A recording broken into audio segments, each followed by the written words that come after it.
from the News Channel 5 Network and AARP.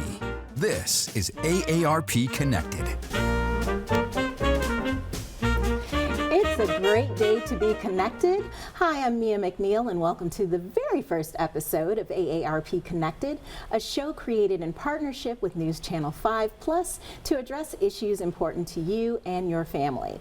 We'll have 2 new episodes each month featuring guests with personal stories and helpful resources to share with you. Most people don't realize how AARP is connected to their community and everyday lives. As a wise friend and fierce defender, AARP is building relationships and connecting to folks like you all across Tennessee. Each episode of AARP Connected will explore a topic that impacts all Tennesseans and especially older adults.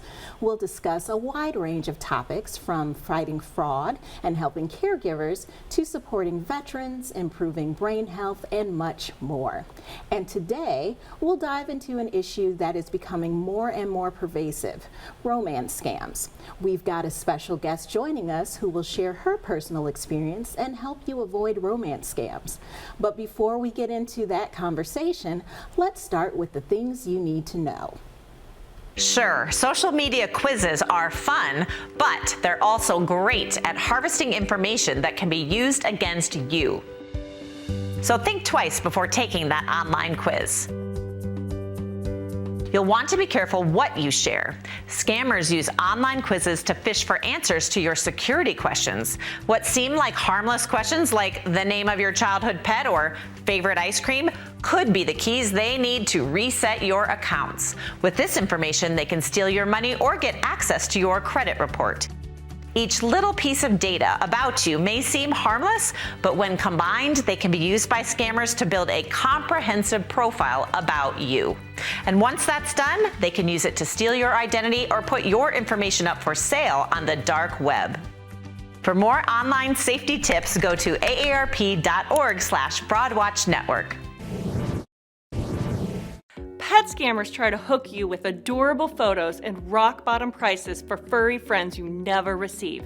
Here's how to avoid getting caught up in a pet scam. First, do your research. Scammers create websites portraying themselves as legitimate breeders to trick you into trusting them. Research the name of the breeder on other websites and look for any negative reviews. Before you send any money, set up a time to meet the seller and the pet in person, even if it involves some travel. If they insist on payment up front in exchange for shipping your future companion, beware. Avoid being pressured. Pet scammers will prey on your emotions to create a sense of urgency that you must act now. They may even threaten to harm the animal if you don't make payments. If this happens, cut off all communication right away. For more scam tips, go to aarp.org/FraudWatchNetwork. And finally, a recent study by the Federal Trade Commission has revealed a startling increase in frauds and scams over the last 5 years. The FTC found that reported fraud losses topped $10 billion last year, up from $2.4 billion in 2019. And you've noticed, a survey by the AARP Fraud Watch Network showed that 58% of people are worried about fraud. While it's true scammers are working harder than ever to steal your money together, we can fight fraud by staying informed. If you can spot a scam, you can stop a scam.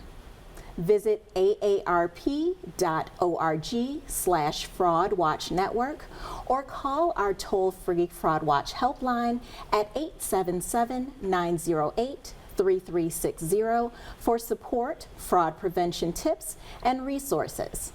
We've all seen the rise of social media and dating websites, and while those are great places to meet new people, it's also a fertile landscape for scammers to take advantage of us. Now let's connect with our guest today, Kate Kleinert. Kate has first-hand experience with today's topic. After falling victim to a romance scam, she has become a warrior in the fight against fraud and educating folks on how this feels from the victim's side and how you can stay safe from criminals online. Kate is a national spokesperson for AARP and has shared her experiences with a variety of groups across the country, including testifying before the United States Senate Committee on Aging She has done countless presentations, speaking engagements, and media interviews for major national programs.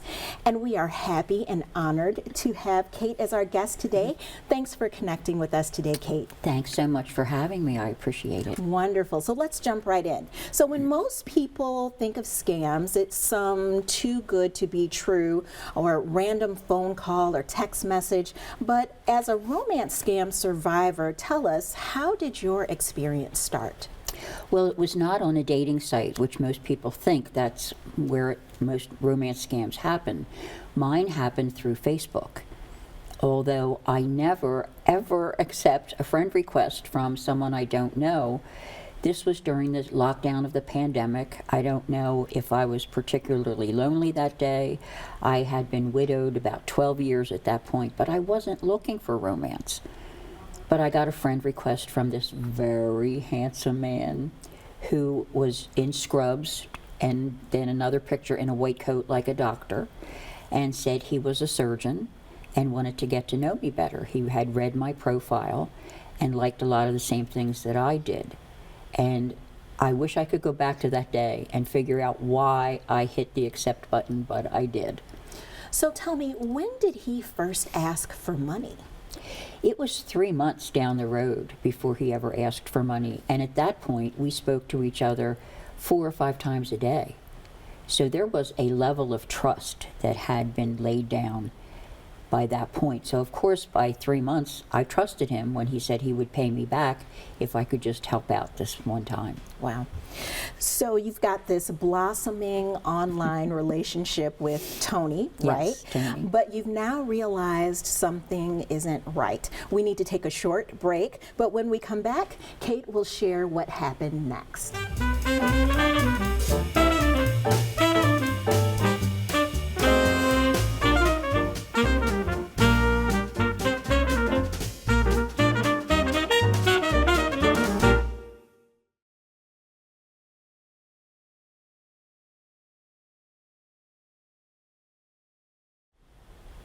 Welcome back to AARP Connected. We're talking with our guest today, Kate Kleinert, about her personal experience with a devastating romance scam. Okay, so getting back to the story. So things were going well with Tony, Yes. and you're feeling like this could really go somewhere. At what point did you realize this might be a scam? It took me a long time, unfortunately. I wish I had woken up a little sooner, but Tony was to come here to see me, and of course needed the airfare, so I provided that as well. And of course he didn't show, and I waited all night long to go pick him up. I was all dressed. I took all day to get ready. I couldn't wait to meet him, and I got a phone call in the morning that he had been arrested at the airport, taking his bag off of the carousel, that the drug-sniffing dog had indicated there were drugs in his bag. Now, coming from Iraq, that didn't seem like a real big surprise to me, although I didn't think Tony had done it. But he was arrested. Now they wanted the bail money to get him out, and that was $20,000. $20,000. Yes. And at that point, I didn't have $20 left to my name. I had given him everything at that point. My savings, my husband's life insurance, my 401k, everything was gone. Oh my gosh. So you realized that he was scamming you. Yes. At that point, and had taken so much from you, but that's not the end of your story, No. is it? No. No, unfortunately, you don't just recover because you realize it's a scam. You're still owing a lot of people money, still have these high balances on your credit cards that you need to take care of, and what have you. And come the warm weather, I turned on my central air conditioning and it didn't come on. But I didn't have $10 to even have somebody come look at it, let alone fix it. So I was using a portable air conditioner and a long extension cord because my living room wasn't wired for the air conditioner, but that was the room that I could keep the coolest. And at the time, I had 6 hospice dogs that I was taking care of. So the dogs and I slept in the living room, kind of lived in the living room because it was the best place to be. And on the morning of June 16th, I woke up and the air conditioner was spitting fire all over the living room. I tried to put it out myself for a while, but then it just got ahead of me when the draperies went up, the couch caught on fire, the dogs had taken off to the back of the house, but I continued to try to put the fire out until it was so overwhelming that I couldn't do any more. The house burnt down and I lost everything that I owned, and the dogs didn't make it out. Okay, that's devastating. So my journey has been tough. I lost all my money, I lost all of my possessions, everything I had left from my husband. Everything, my Christmas decorations, our wedding picture, everything is gone. And the dogs as well, which was the biggest and hardest part to accept. Wow, that's tough. Yeah. So, knowing what you know now about this experience and what you've been through, what would be some tips that you would share with our viewers? Number one, if they send pictures supposedly of themselves, because of course these pictures that I was getting were not the person that I was dealing with at all. If you can't do it yourself, have somebody younger in your life, a grandchild, a niece or nephew or neighbor, have them run the facial recognition on those pictures and see if they're out there used in other scams, or if that's really the person that you think it is. That's number one. Second, take a look at their profile and see, do they have many followers? Do they have many posts? If it's a very light profile where there's not much meat to it, there are no friends, no post on there, that's a red flag as well. They're just signing on, getting themselves established just to find someone that they can scam.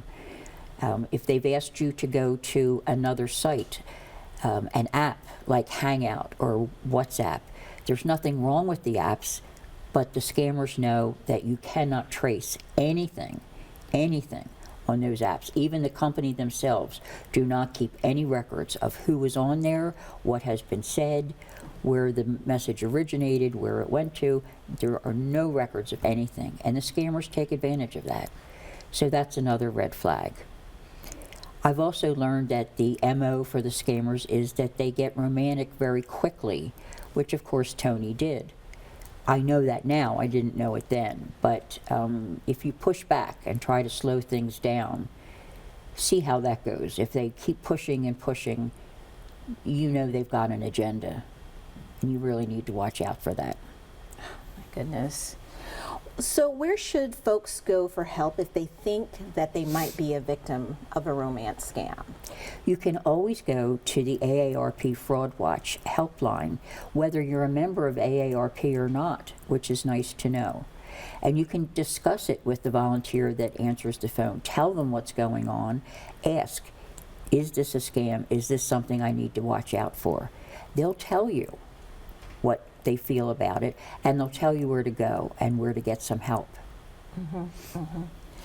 Now, we know that there are a lot of different imposter scams out there. Yes. What else should folks watch out for? I know that there are a lot floating out there, so what are some of the big ones that they should look out for? Are you talking like the grandparent scam, Sure, that sort of yeah. thing? Number one, we need to give these people credit for being so good at what they do. And that's a tough thing to say, but they're excellent at what they do. The grandparent scam is when they call in the middle of the night and they say, we've got your grandson, we've got your granddaughter, and you need to wire this money. Or supposedly the grandchild gets on the phone and says, Grandmom, I've been arrested, don't call my parents. I sound funny because my nose is broken. You know, so you get around it. Gee, it doesn't quite sound like my grandchild on there. Being awakened in the middle of the night, it's never a good phone call that comes at 2 in the morning, never. So you're already uptight and you're revved up, and that's exactly what the scammers want, because they're going to take advantage of you being in that heightened sense where I want to help my grandchild. Don't you hurt them till I can get this money to you. That's what they're looking for. But the real way around that is to have a code word for your family, for all of your family, grandchildren, nieces, nephews, everybody have the same code word. So if someone calls and says, we've got your grandson, fine, what's the code word? And before you act, either call the grandchild's parents or call the grandchild themselves and see. 9 times out of 10, they're going to be home and be fine. That there is no scam. I mean, there is no abduction going on. Mm-hmm. But you need to check, take a breath, step back, and think it through before you act. They want you to jump and get the money and send it immediately. Now, it's important that you mentioned that. So, thinking about the people who may be caring for older individuals or their relatives, what are some of the red flags that they should look out for the people who they are caring for? Have a frank discussion with them, number one, and say you're concerned about scams and have they been approached by anyone like this? Have they met someone online? If you have access to their finances, take a look to see if there are large sums of money coming out. There is a way with some banks now where you can have someone notified if there are large sums of money coming out, so that person can check to make sure that their loved one is not in the middle of a scam like this. So you really need to have the discussion. If mom or dad becomes secretive about some friend that they have now, find out as much as you can about it and where they met them and how this is proceeding and whether or not they've sent money to them. I'm sure that if you had had these tips, it would have been so helpful during your experience. Yeah. Well, I've learned them now. Well, tell me this. Tell me a little bit about how you've recovered. You're now a spokesperson for AARP, and how's that been for you? It has been wonderful. It's very healing for me. And the hundreds and hundreds of people that I've spoken to, I really hope it's been helpful for them as well. When I speak to a group afterwards, so many people come up and want to hug me, and at least a third of them whisper in my ear, I'm in a scam too. Wow. So I have hooked up with a number of people one-on-one and talked to them as well. So it's a wonderful thing to be able to get out there and help. But through AARP, I've been able to do this all over the country. It's really been phenomenal. It's a wonderful situation. And it came from me calling the fraud helpline and having the person who was speaking to me say, that hammer you have in your hand that you're hitting yourself over the head with, it's time to put that down. Excellent.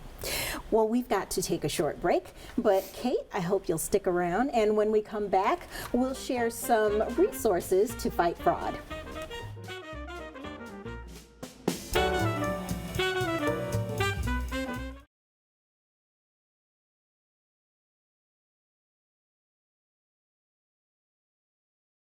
Welcome back to AARP Connected. I'm your host, Mia McNeil, and we've been talking with Kate Kleinert about how she survived a life-changing romance scam. So, Kate, your story is just simply heartbreaking, and I am so sorry that you went through all of that.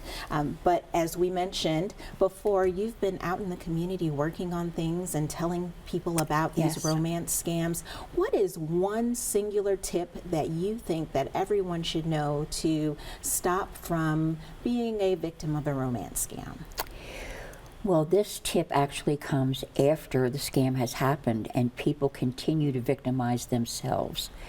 And that would be to make sure you keep telling yourself you are not stupid. You are not to blame for this. This is a crime that's been done to you. This isn't your fault, which everyone feels. Everyone is so embarrassed when this happens that they don't want to report it. It's not your fault. These folks are much better at doing this than we give them credit for. They're very good at what they do. Kate, thank you so much for sharing your story today. Well, we've learned a lot from Kate today, and I want to put some fraud fighting info back on the screen for all of you so our viewers know where to get free resources to fight frauds and scams.